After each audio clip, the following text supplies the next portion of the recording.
Bismillahirrahmanirrahim. Alhamdulillahi Rabbil Alamin. Wa bihi nasta'in ala umuri dunya wad din. Wassalatu wassalam ala al-mab'uthi rahmatan lil alamin.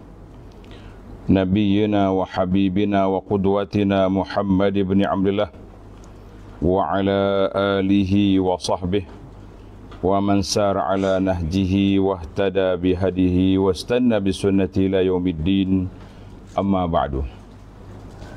Muslimin dan muslimat, para jemaah, para pencinta ilmu, para pencinta Al-Quran dan Sunnah, alhamdulillah pada pagi ini 30 hari bulan 10 2024 kita dapat teruskan bicara kita dalam sebuah buku yang saya baca sekarang. Nama dia Hakadha Ashu Ma'al Quran. Demikianlah orang-orang yang terkesan dengan Al-Quranul Karim. Mana kita dengan Quran ni ada dua.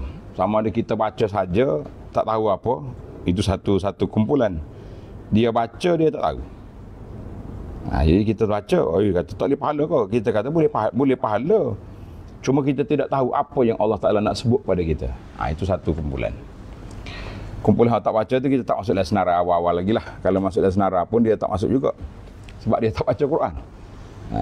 Tapi kumpulan yang kedua, yang ketiga yang kita nak cari ni, iaitulah orang yang baca Quran dan dia boleh memahami makna Al-Quran.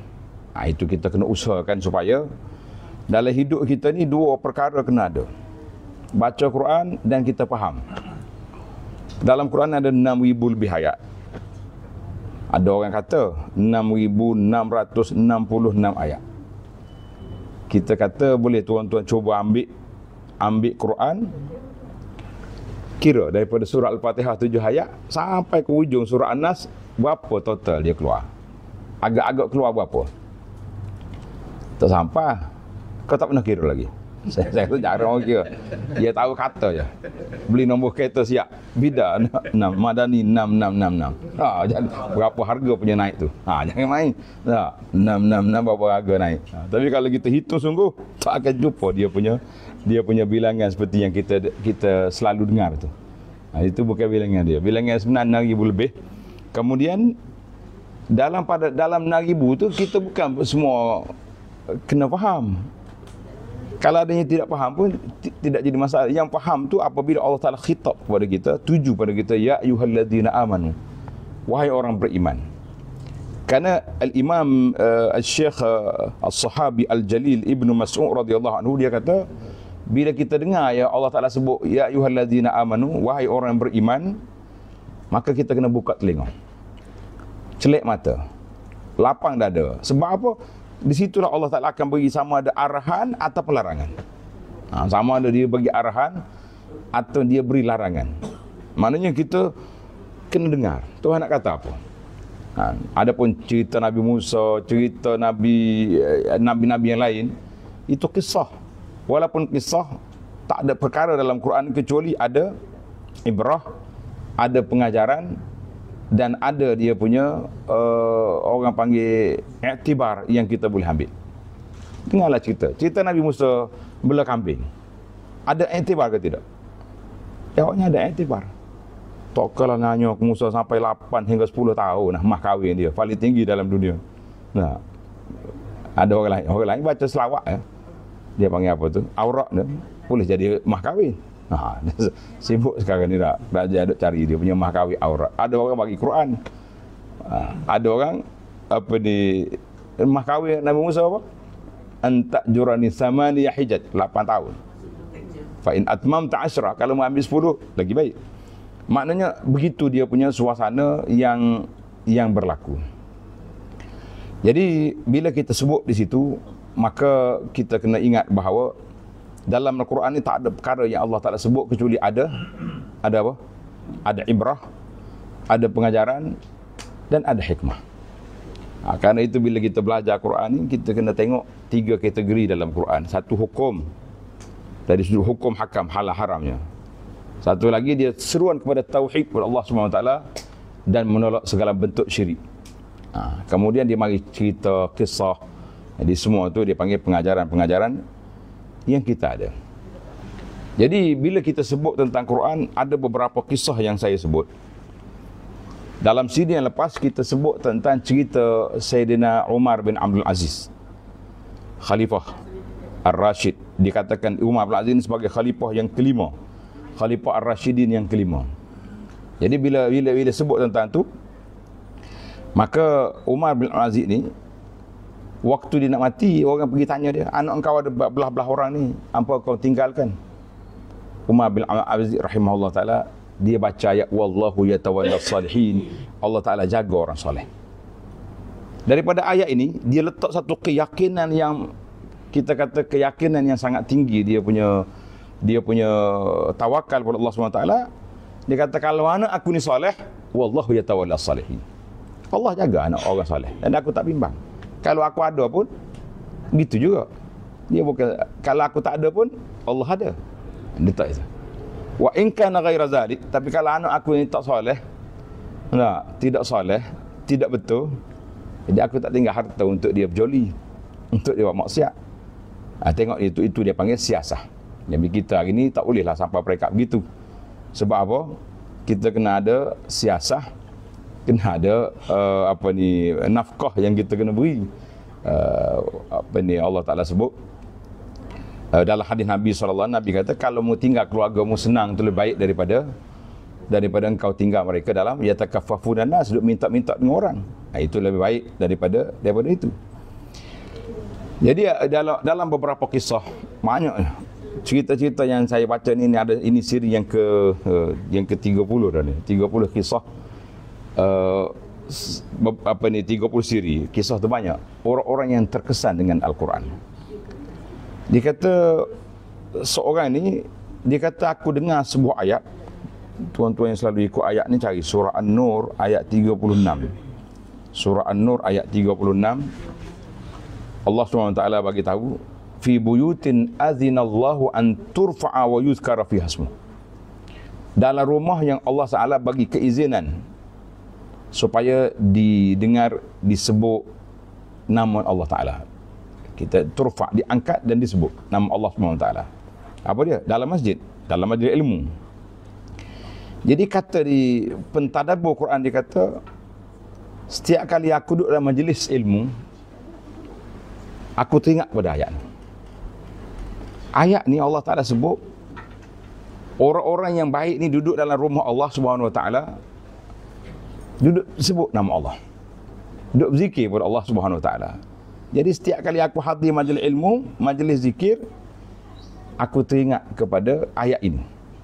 Maknanya orang yang hadir boleh masuk majlis ilmu, boleh masuk kelas mengaji Quran, boleh masuk dalam ilmu ni, siapa dia? Orang-orang yang Allah Ta'ala pilih. Itu dia punya analisa. Sebab dalam hadis Nabi SAW, Nabi kita sebut majtama'a qaumun fi baitin min buyutillah. Tidak berkumpul mana-mana orang dalam rumah Allah Ta'ala. Mana kita kumpul dalam mana? Dalam masjid. Tujuan apa kita kumpul? Yatluna kitab Allah, baca ayat Quran. Kita kumpul tu kita baca Quran. Wa yatadarasunahu, bukan sekat baca, yatadarus. Mana dia panggil tadarus Al-Quran, dia duduk mengaji Quran. Apa dia dapat? Orang yang duduk masjid, dalam masjid ngaji Quran, tadarus Quran. Tadarus bukan tadarus macam kita ni, kau baca tak tahu apa dak. Tadarus maknanya dia ulang kaji makna Al-Quran. Macam kita kata kalau mengaji kelas tafsir Quran lah, kelas tadabbur Quran, itu dia panggil tadarus. Kalau tadarus pak kita ni, majlis apa tu? Majlis tadarus. Apa baca? Yasin. Terjemahan? Tak. Itu tidak tadarus ya. Itu majlis bacaan, tilawah. Jadi kita kena beza di antara. Sebab tu dia tafsir dengan tadabbur itu berbeza. Kalau kata tafsir Quran, ulama tafsir Quran ni turun dengan sebab apa, Quran ni apa hukumnya ada. Tapi bila kita tadabbur, maknanya kita nak balikkan ayat tadi ke dalam diri kita. Apa yang kita boleh buat? Apa yang sepatut kita lakukan? Apa para yang patut kita ambil daripada ayat ini untuk kehidupan. Itu dia panggil barulah kita orang tak tadabbur ni. Sehingga dikatakan Sayyidina Umar radhiyallahu anhu, dia kata aku baca surah Al-Baqarah 12 tahun. Jadi setelah kita kata budak ni pun hafal surah Baqarah 2 bulan. Setahun apa ada? Umar 12 tahun. Apa 12 tahun? Baca apa 12 tahun? Tak. Dia tidak baca, dia laksanakan apa yang Allah Taala perintahkan. Sebab itulah bila orang tanya Aisyah radhiyallahu anha, dia kata apakah akhlak Nabi? Dia kata akhlak Nabi itu semuanya kana khuluqul Quran. Quran itu semua. Nak tengok Nabi, nak tengok Quran, terjemahan Quran, tengok apa yang Nabi sallallahu alaihi wasallam buat. Itu dia panggil terjemahan Al-Quran secara amali, secara amali. Jadi maka Nabi sebut bila kita duduk dalam majlis ilmu, belajar Quran, 4 perkara Allah Taala bagi pada kita. Yang pertama, nazalat alaihimus sakinah. Allah Taala turunkan ketenangan. Yang kedua, ghasyiyatuhumur rahmah. Allah Taala lingkungi majlis ilmu kita tu dengan rahmat daripada Allah. Yang ketiga, haffathumul malaikah. Malaikat berada dalam majlis kita. Sekarang ni kita tak tahu malaikat ada ke tidak. Tapi kita yakin malaikat ada. Kita orang beriman kena yakin dengan adanya malaikat. So, dia kata saya nak yakin macam mana tak pernah tengok malaikat. Kalau kita tengok malaikat, kita tak ada ahli buat kerja apalah. Malaikat mari comel duduk sini belah kita. Tak, dia tengok dia, tak tengok dah ustaz ceramah. Dia kata ustaz je. Malaikat comel ustaz. Apa ni dia panggil apa ni selekeh gitu ya. Jadi Allah Taala rahsiakan makhluk-makhluk dia ni supaya kita yakin dia tu ada. Bukti yakin kita adanya makhluk ada ni sebab bila kita tidur kita tidak dikacau oleh hayawan-hayawan. Kalau tidak sibuk bangun-bangun pagi ambulans sana ambulans sini lagi. Sebab apa? Orang ni masuk cicak dalam hidung dia. Sudah. Ia ni lipas masuk dalam telinga. Ia ni semut masuk dalam mulut. Ada tak? Bangun tidur ada tak kena kacau? Tak ada. Siapa yang jaga? Malaikat. Dia panggil malaikat hafazah. Jadi malaikat tu ada dekat kita. Cuma kita nampak tak nampak, kita kena nampak dari sudut pelaksanaan dia. Malaikat tu makhluk yang Allah Taala ada. Hakikat dia ada. Bukan kata ini dalam kepala, tak ada. Yang keempat, wa zakarahumullahu fiman indahu. Itu yang besar. Allah Ta'ala sebut nama orang dalam majlis ilmu ni kepada orang yang berada di sisinya. Artinya betapa indahnya bila kita duduk dalam majlis ilmu, kita kena teringat aku datang di sini 4 perkara dapat. Duduk dalam majlis ilmu ni berapa perkara dapat? 4 perkara. Yang jelasnya 4 perkara dapat. Yang jelas, yang satu lagi yang kita tadabbur ayat ni, kata di pentadabbur, dia kata apa? Dia kata yang aku rasa gembira sangat bila aku baca ayat ini, Allah Taala izinkan fi buyutin azinallah, dalam rumah yang Allah Taala izin untuk kita sebut nama dia. Maknanya bila kita boleh duduk dalam rumah Allah, kita boleh baca kalam Allah, kita boleh belajar ilmu tentang Allah, maknanya kita telah mendapat keizinan dari Allah Azza wa Jalla sampai ke situ.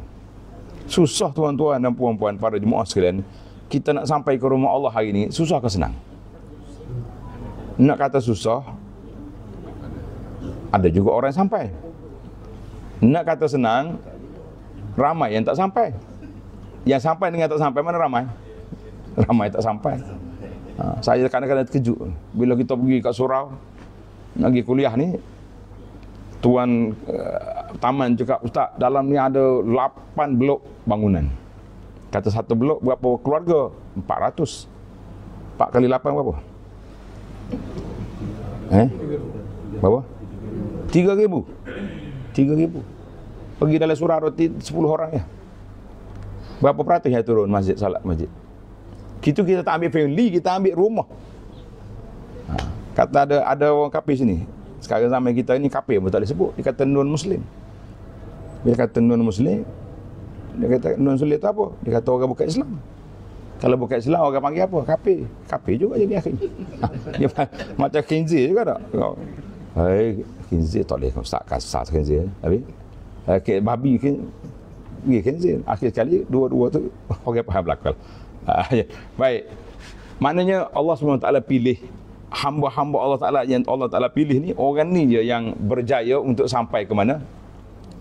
Sampai ke rumah Allah Azza wa Jalla. Kan itulah para jemaah sekalian, tuan-tuan, termasuklah puan-puan, bila kita dipilih oleh Allah sampai ke rumah dia, duduk belajar itu, kita kata satu nikmat yang Allah Ta'ala anugerahkan kepada kita. Apa dia nikmat itu? Nikmat dapat menyebut nama Allah di dalam rumah Allah Azza wa Jalla. Nah, kita ingat ini satu dia panggil mulianya kita. Kata di ahli motivasi kata, mulianya seorang itu apabila kita duduk di tempat mulia. Mana tempat mulia? Masjid. Bumi yang disayangi oleh Allah Ta'ala, masjid. Bumi yang Tuhan tak suka, pasar. Tapi kita balik pula kita. Kita suka pergi pasar. Masjid pergi jarang-jarang. Tak, terbalik. Kadang-kadang ada toke dia mari jumpa, dia kata, Ustaz boleh terangkan sikit lah, saya ni sedih sebab kerja saya di pasar, hari-hari duduk di pasar. Macam mana Allah Ta'ala tak suka ke pasar? Tapi rezeki saya melalui pasar. Macam mana kita nak jawab? Susah juga bila orang mari tanya di alam realiti, nak orang panggil nak selarahkan dengan apa ni, dengan ayat yang kita baca tadi, dengan hadis yang kita baca, nak letak di atas suasana yang berlaku. Kita kata itu bukan afrad. Tuhan tak kata kepada orang dia kata suasana pasar itu sendiri.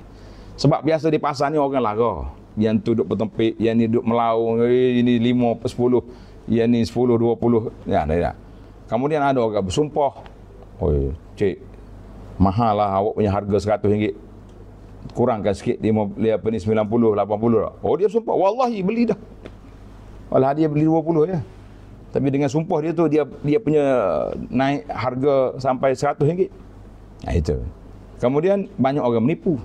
Jadi kalau kita tak nak masuk dalam kumpulan yang Allah Ta'ala benci tadi, jangan buatlah perangai-perangai buruk tadi. Itu dipanggil perbandingan di antara dua kumpulan. Kumpulan Allah Ta'ala suka masjid.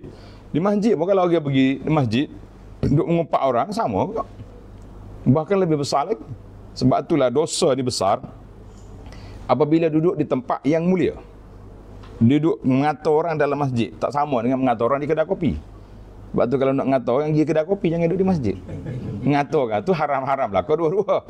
Tapi nak bandi tempat. Tempat ni bukan tempat mempukul orang, tempat yuzkaru fi hasmullah. Tempat orang sebut nama Allah, engkau pergi buat macam kedai kopi kat situ. Tidak boleh. Jadi kita kata alhamdulillah, Allah Ta'ala beri pada kita 4 perkara bila kita duduk dalam majlis ilmu, dapat kita sampai kepada rumah Allah Azza wa Jalla, dapat sampai mengaji Al-Quran. Kita kata ini satu nikmat yang Allah Ta'ala anugerahkan kepada kita. Teruskanlah perjuangan, jangan lari daripadanya. Sebab itulah kata di para ulama, di antara tempat yang elok kalau kita nak buat kelas pengajian, di masjid. Buat ngaji di apa ni, di masjid kita tu ada kelas Quran, ada kelas pengajian. Sebab dia panggil syaraful makan, mulia tempat, mulia ilmu yang dibincangkan, dan mulianya suasana yang kita ada. Jadi banyak kemuliaan yang timbul situ. Oh, Ustaz, saya pergi buat ini ada kawan-kawan saya. Ini pandangan peribadi, jangan marah. Orang ajak saya nak pergi naik, dia panggil pelayaran cruise ke apa nama? Hok kapal tu, Islami. Saya kata nak Islami macam mana? Kita ambil 10 bilik. Kapal tu ada 10 tingkat. Kita duduk bawah, dia orang duduk joget atas. Kat bawah kita orang duduk mabuk. Macam mana kita nak kata pelajaran Islami? Sukar bagi kita. Kecuali kita sewa satu kapal, kita semua naik. Tak ada orang mabuk, tak ada apa. Baru jadi pelajaran Islami. Anda ingat, tajuk tu kena ubah lah. Program pelajaran bersama dengan selebriti fulan. Di atas kapal sekian-sekian. Tingkat kita ni selamat, tingkat atas belum tentu. Baru tu. Sebab tingkat atas tu orang buat benda lain. Saya bila orang ajak ni, kita minat juga naik kapal-kapal ni. Nak tengok laut, tengok lautan yang indahnya luas. Tapi dia kata kita je tu tak, pak kita je. Buat atas kita, bawah kita semua orang buat. Saya kata bahaya. Kalau Allah Ta'ala murka, tenggelam semua sekali. Kecuali kita diizinkan untuk masuk pergi berdakwah. Jadi alhamdulillah, bila saya pergi tengok sahabat-sahabat kita berdakwah di kawasan-kawasan yang kapitulin, tak ada orang Islam. Tempat dia kita tu belum ada orang Islam. Di utara Thailand, nama dia Chiang Rai. Kita duduk dengar lama dia kan, Chiang. Apa dia makna Chiang? Chiang Mai, Chiang Rai. Apa dia Chiang? Hah? Tak tahu, dia tahu healing gitu ya. Ciang itu bahasa Siam, mana bandar. Mai itu baru. Ciang Rai itu maknanya ladang. Bandar perladangan. Memang bila kita pergi baru kita nampak. Nanti kita pergi pula ni. Nak ikut. Mari kita tengok. Asalnya tak ada Muslim situ. Tak ada orang Islam pun situ. Kemudian orang Malaysia ni, Allahyarham Ustaz Wahab nama dia. Allah Ta'ala lah angkat darjat dia. Bagi pahala dia sebanyak-banyaknya. Dia pergi nak pergi dakwah situ. Di Chiang Mai tu nak pergi dakwah. Tiba-tiba datang orang daripada Chiang Rai ni, orang bukan Islam, dia dengar Islam, dia mari cari pendakwah-pendakwah kita ni. Dia nak tanya Islam, ya Allah lah, Allah Ta'ala buka hati dia nak. Bila Allah Ta'ala buka hati tu, dia akan carilah. Ke mana-mana pun, hak tak terbuka hati, duduk dekat pun dia lari. Nah. Bila dia pergi, pendakwah ni naik atas bukit. Naik dakwah di bukit. Jadi dia kata dia mari daripada kampung sekian. Jadi dia pun bagi tahu kepada orang, kampung dia tu bukan ni, dia panggil Payau. Payau dia ada negeri lain lah negeri. Jadi akhirnya pendakwah kita sampai, dialah pembuka sampai ke saudara kita yang orang Thai tadi tu. Pendakwah ni beri nama dia Tariq. Tariqah. Pasal apa nama Tariq? Jalan. Saya pergi tambah satu lagi, Tariq Al-Fatih. Jalan yang membuka ruang dakwah Islam di sana. Jadi alhamdulillah sekarang ini sudah ada pusat-pusat dakwah yang dibuat oleh sahabat-sahabat kita, yang sangat memerlukan kepada sokongan daripada kita di sini, orang Malaysia. Sampai daripada sokongan kita, doa kepada Allah SWT supaya Allah Ta'ala buka hati mereka. Sokongan dari sudut keuangannya, dari sudut apa saja yang kita boleh beri sangat perlu. Sebab dia orang tu bekerja sekarang. Kalau kita tak kerja, orang lain buat kerja. Itu dia panggil Allah Ta'ala bagi peluang. Sebab kita hidup atas dunia ni, para jemaah sekarang, dua je benda yang kita kena ada. Satu dia panggil peluang, satu lagi ruang. Dia dua beza dia tu. Bunyi dekat-dekat, ruang, peluang. Satu lagi wang. Tak ada ni pun tak jam juga, tak jalan. Nah, ruang, peluang, apa lagi? Wang. Kena ada tiga. Ruang itu maknanya medan dakwah tu luas. Medan dakwah tu luas. Ana selalu guna kata-kata pepatah. Pepatah siapa tahu ni? Dia kata, di mana bumi subur, di situ benih ditabur. Maknanya bumi subur, dia ni subur. Kerajaan Thailand walaupun dia Buddha, dia Siam, tapi dia benar untuk pendakwah-pendakwah pergi masuk menyebarkan agama. Agak bukan segitu saja. Orang lain pun, kafir lain pun pergi juga. Masing-masing bawa dirilah, masing-masing cepat. Siapa yang boleh sampai dulu, siapa yang boleh sampai ke bendera la ilaha illallah dulu pada ni, kita dapat. Kalau orang lain dapat. Jadi macam-macam peluang dia ada. Itu dia panggil ruang dakwah. Jadi peluangnya kita kena pergi cari orang. Jadi sahabat-sahabat kita di sana, dia pergi ambil anak orang bukit, dia panggil. Istilah sana orang bukit. Kalau sini orang asli. Tapi beza asli dia. Kita sini asli rambut putar tu. Kerinting. Kelantan kata rambut kotak. Rambut kotak tu. Rambut dia orang asli dia lebih kepada rupa Tibet, rupa Cina. Apa dia panggil orang ke apa? Nepal gitulah. Nepal duk jaga parking tu. Muka-muka tu lah ada. Itu ni, kecil-kecil dia. Dia bukan Islam, mak dia kafir. Tapi dia benar ambil anak dia, orang kita di pusat dakwah Islam. Dia mari duk baca Quran dekat kita. Baca Al-Fatihah, baca 3 kul. Dia kata, mak ayah ni kafir. Dia ni tak tahu kafir ke Islam, enggak dia baca Quran dah. Mengucap 2 kalimah. Subuh dia bangun solat. Kalau tanya kenapa mu solat, dia ingat peraturan asrama solat tu. Dia tak ada agama lagi. Dia masih lagi dia panggil ashabul al-fitrah. Maknanya dalam hadis Nabi kata, yuladu ala al-fitrah. Manusia ni dilahir di atas fitrah. Jadi dia tu lahir di atas fitrah.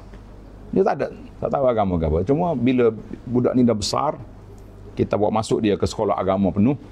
Di situlah kita Islamkan secara ilmiahnya dan dimaklumkan. Alhamdulillah, seorang ustaz nama dia, apa nama ustaz kita tu? Salahuddin. Dinamakan Salahuddin. Ambil sempena dengan pejuang Islam yang hebat, Salahuddin. Salahuddin ni budak bukit. Dia orang ambil kecil lagi blur sini, akhir kali bawa pergi ke belajar, dia sampai ke luar negara. Katanya bila dia balik, mula-mula dia balik, dia khutbah di kampung dia, macam-macam bahasa dia boleh. Melayu, Arab, bahasa kampung dia tu, bahasa Thai, bahasa kampung dia. Jadi pendakwah-pendakwah ni yang hantar dia, bila dengar balik dia ceramah, pendakwah ni pula menangis. Dia kata, alhamdulillah, terima kasih kepada tuan-tuan yang mari daripada Malaysia, yang mari daripada mana ni, yang telah menyelamatkan kami di sini daripada jurang neraka Jahannam. Kita kata, Masya Allah, kenapa kita tak menangis? Anak yang dididik daripada kecil, ambil di bukit, setelah dihantar mengaji, dia pula balik ke bukit untuk menyebarkan ilmu, memanjangkan lidah dakwah.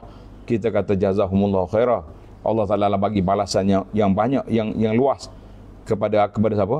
Kepada pendakwah-pendakwah yang telah meneroka, membuka jalan, tariq al-fatih. Jalan, kalau tengok tariq untuk menasabah kita. Macam orang duduk bagi motor kat kampung kita ya. Dia punya watak dia. Tapi dia Allah Ta'ala buka lorong Islam masuk tu melalui dia. Sebab itulah kita kata ruang dan peluang. Kita yang kata saya bukan ustaz. Kita kena ingat pendakwah-pendakwah aktivis yang masuk dalam kawasan-kawasan bukit ni bukannya ustaz kan. Ustaz tu ada lah. Tapi yang lain-lain ni yang buat kerja. Jadi kita kata semua kita mempunyai peranan yang begitu besar untuk menyampaikan syariat Allah SWT kepada manusia. Kita ada peluang. Jadi tuan-tuan jangan memikir saya bukan ustaz. Siapa dia cakap syarat nak pergi jangan sampai ke Islam tu kena ustaz. Nah, apa? Awak mengucap syahadah. Nanti awak tanya pula, you ustaz ke tidak? Kan gitu. Tak payah. Asal kau mengucap dosa, mengucap. Yang pentingnya liyuballighu. Macam mana kita nak sampaikan kalimah Allah Taala kepada orang-orang yang bukan Islam. Bila kita balik ke kawasan kita, kita tengok masya-Allah tabarakallah. Kiri kanan depan belakang, member kita, kawan kita, sahabat kita, friend kita, orang bukan Islam. Tapi berapa kali dah kita cuit dia ajak masuk Islam. Kau tak pernah ajak lagi. Pernah ajak kawan orang bukan Islam ajak masuk Islam pernah? Ajak makan. Ajak makan dia lah. Nak ajak makan. Tapi kita yang kita nak ajak dia masuk Islam.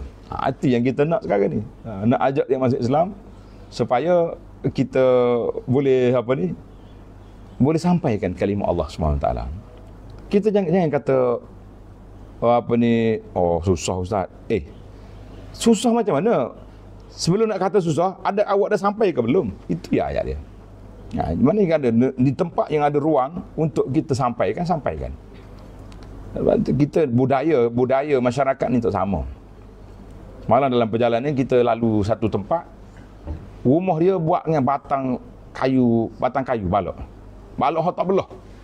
Sebatang tu dia pacok situ dengan tiangnya, dengan apa. Kita kata jadi jemaah kita ni agak darat lah sikit. Orang Kelantan kata darat ni apa dia darat. Dah tidak ada jangka sangat. Kagum lah. Sedap sikit darat ni betul. Bahasa Kelantan darat ni agak pelik. Kagum. Jadi kita cakap ke driver kita, berhenti. Saya ni prihatin kan nampak jemaah duk jengok-jengok tu, kita berhenti tengok. Minta izin dengan tuan rumah. Kita nak pergi rumah dia. Rupanya bangga orang bila tengok rumah dia. Kita buat rumah macam-macam orang lalu duk selfie depan tangga kita, bangga juga tak? Kau nak marah? Ambil selfie rumah aku. Berasa bangga tak? Tengok rumah kita dapat perhatian. Bila kita berhenti tu, keluar tuan rumah minta izin nak ambil gambar. Katanya dia pergi rebus air nak jamu.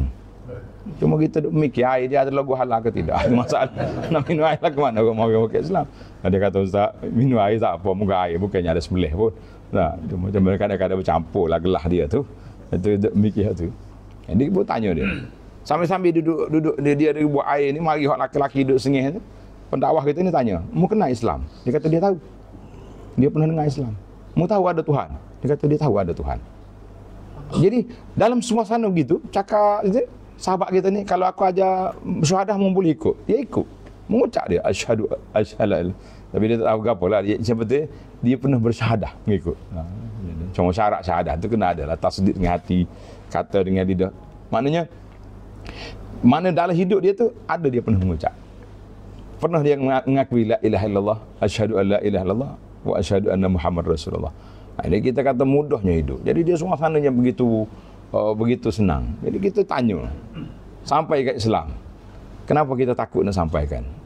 Tak ada orang marah. Cuma kalau kita pergi di budaya lain, budaya Jepun tak boleh. Kalau kita duduk sebelah atas kereta, atas train, orang duduk sebelah ni. Jangan duk tegur dia. Kalau dia diam, diam. Dia diam, kita diam. Kita tak boleh budaya. Bila kita tegur dia tu, bermakna kita telah mengacau dia. Payah. Payah kita nak sampaikan mesej dakwah tu, payah. Jadi sahabat kita ni, pendakwah kata kita kena tengok dulu. Tengok dia tengok kita, dia senyum, kita senyum, boleh tanya, baru boleh hide sekali. Baru boleh lah. Buka lorong, baru kita boleh nak tanya. Kalau kita tanya, pertama soalan dia, mau tahu tak Islam? Kalau dia kata tak tahu, jangan cerita lagi. Tanya, mau nak tahu tak? Kalau dia nak tahu, baru kita cerita apa dia Islam. Kalau dia kata dia tahu dah, boleh tanya, apa yang mau tahu? Biasanya dia panggil Islam fobia tu kuat. Orang di ayah buat waktu Islam ni ganas. Sebab itulah syiar sahabat-sahabat kita di pendakwah kita, sebahagian pendakwah di Jepun, syiar dia mengharmonikan masyarakat dengan Islam. Mengharmonikan masyarakat dengan Islam. Maknanya kita bukan mari nak berkelahi orang. Kita mari nak baiki hati orang supaya ikut syariat Allah Subhanahu wa taala. Jadi itulah dia panggil perjalanan hidup manusia ni atas dunia. Bila kita tak ingat pada Allah Ta'ala, dia panggil ghaflah, lupa. Bila kita lupa, maka kita akan dikuasai oleh syaitan. Jadi itu bahayanya sifat ghaflah. Dia panggil ada dua dalam hidup kita ni. Satu nisyan, lupa. Satu lagi ghaflah, lalai. Beza ke lupa dengan lalai? Boleh beza ke tak? Kau sama ya? Dia ni ghaflah, lalai. Dia ni lupa. Adik-beradik tapi tak sama. Kembar tak siam. Dia orang lupa ni tak sama dengan orang lalai. Saya buat contoh mudah. Haji nak keluar pergi ke pasar. Isteri pesan, "Ban, tolong beli kicap, minyak, gula." Kita pun ingat dia. Kicap, minyak, gula. Pesan tu. Sampai-sampai di kedai, telefon pula. Apa tadi cakap dia? Mana dia pun, itu dia panggil lupa. Tapi bila isteri pesan minyak gula, dia tak dengar apa, dia duk main WhatsApp dia. Duk main gadget dia. Duk main. Kalau kata orang tua main game ke tak sesuai kot. Tapi nampak macam ada je. Nak kata apa dia? Main juga game sikit-sikit. Pelik kita. Dia tak dengar apa orang cakap. Bila balik-balik bini kata, "Mana saya pesan tadi? Awak pesan apa?" Yang celek mata ke bini pula. Itu dia panggil ghaflah. Tak tahu apa dalam dunia ni. Itu beza. Tapi kalau lupa tu kita ada niat. Sebab itulah orang yang lupa tu dimaafkan kalau terlupa. Rabbana la tu'akhizna in nasina. Kan ayat yang kita baca pagi-pagi petang, ayat apa tu? Ayat apa? Ayat apa Rabbana? Amanar Rasul. Akhir surah Al-Baqarah. Jadi kita ayat tu ayat penang jiwa orang mukmin. Sebab apa? Sebab Allah SWT sebut dalam ayat ni, bila kita minta la tu'akhirna in nasina au akhtana. Jangan ambil tindakan kata kami bila kami terlupa ataupun tersalah. Allah jawab, qad fa'altu. Aku dah setuju dah dia punya undang-undang tu.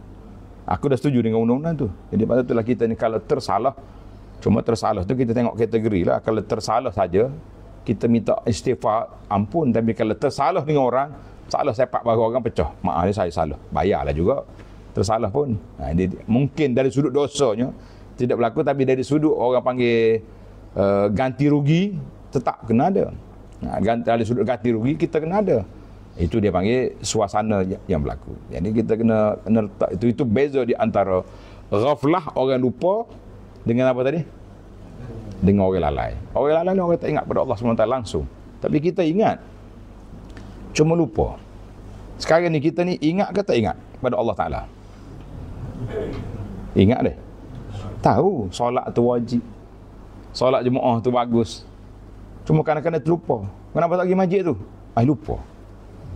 Boleh ke kita nak jawab kita lupa solat jemaah? Boleh deh. Saya lupa hari ni ada solat jemaah di masjid. Boleh terima ke hujah tu? Tak ada orang boleh kata lagi tu tak? Tak ada orang boleh cakap kita lupa. Sebab apa lupa? Sebab kita tak ingat. Sebab apa tak ingat? Sebab lalai. Tapi kalau lalai awal lagi dia tak tahu apa, itu macam orang tak solat langsung. Itu dia panggil ghaflah. Kata di para ulama, dia kata kesan ghaflah ni, lalai dalam jiwa manusia ni cukup besar. Saya buat contoh analogi yang paling mudah sekali. Bila kita balik rumah, masuk pintu, tak baca bismillah, apa jadi? Masuk rumah baca bismillah? Tak baca? Muncul budak kalau orang tu. Bila tak baca bismillah, syaitan masuk ke telinga kita. Oh, happy, tepuk tangan. Oh, malam ni ada tempat tidur. Syaitan duduk SMS dengan geng-geng dia.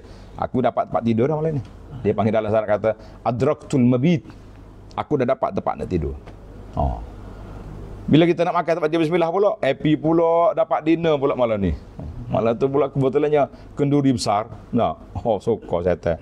Banyak makan yang malam ni boleh. Masuklah tanda kita tak baca bismillah, syaitan masuk sekali. Kita buka pakaian, tak baca bismillah, syaitan duduk tengok. Sebab itulah bila kita baca bismillah je, dia jadi buta mata syaitan, tak nampak aurat manusia tu. Itu pun banyak kesan tu. Itu kesan sedikit, beberapa kesan dalam kehidupan bila kita lupa tentang Allah Subhanahu Wa Taala. Tapi kalau kita lupa lagi yang lain-lain lagi, kita sangat lara, sangat hidup dalam suasana yang begitu susah. Kita mengatakan kena hati-hatilah para jemaah sekalian. Jadi sempena dengan tajuk kita hari ini, Allah Ta'ala pilih kita, yuzkar fi ismuh, Allah Ta'ala pilih kita menyebut nama Allah SWT, maka kita kena letak dalam agenda hidup kita ni, bagaimana kita nak ingat pada Allah SWT. Macam mana kita nak ingat pada Tuhan? Yang pertama, sebut nak dengar. Kata dengan lidah. Subhanallah, alhamdulillah, wala ilaha illallah, wallahu akbar. Zikir ni saya tanya kat mana-mana pun, semua orang jawab dah ingat dah zikir ni. Ingat? Apa? Subhanallah. Ingat dah. Tanya orang tua lagi, ingat tak? Betul lah. Tapi yang tak ingatnya apa? Ni soalan mangut ni. Yang tak ingatnya apa? Nak berzikir je tak ingat.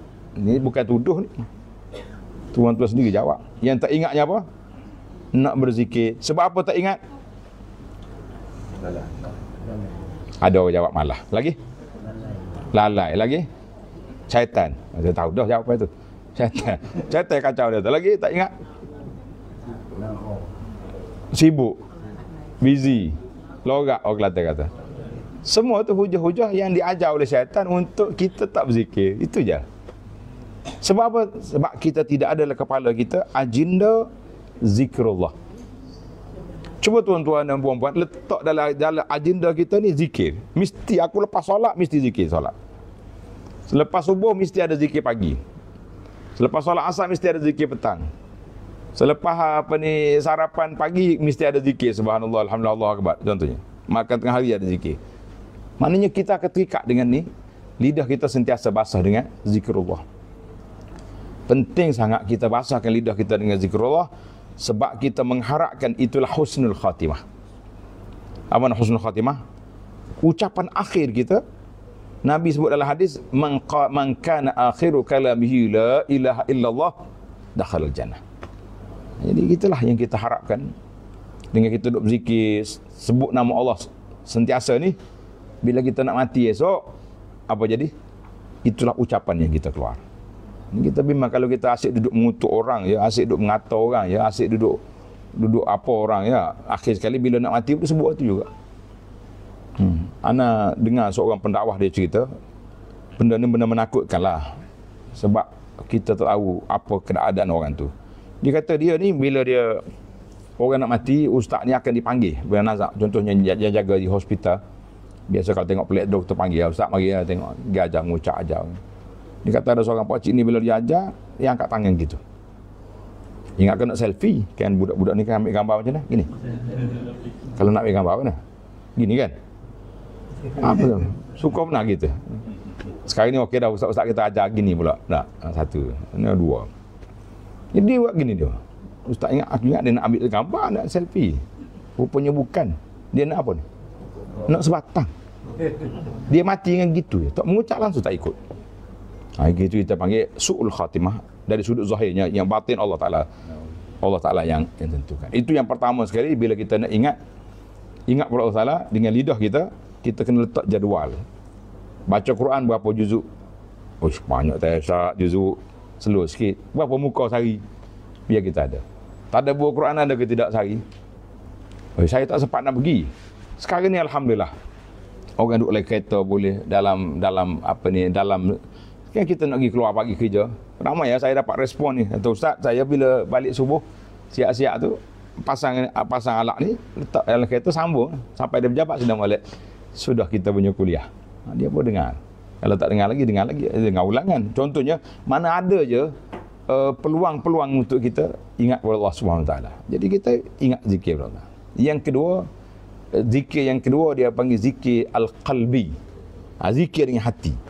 Hak ni kita kena buat 10 minit sehari, 15 minit sehari, setengah jam satu hari. Macam mana kita nak ingat kepada Allah SWT?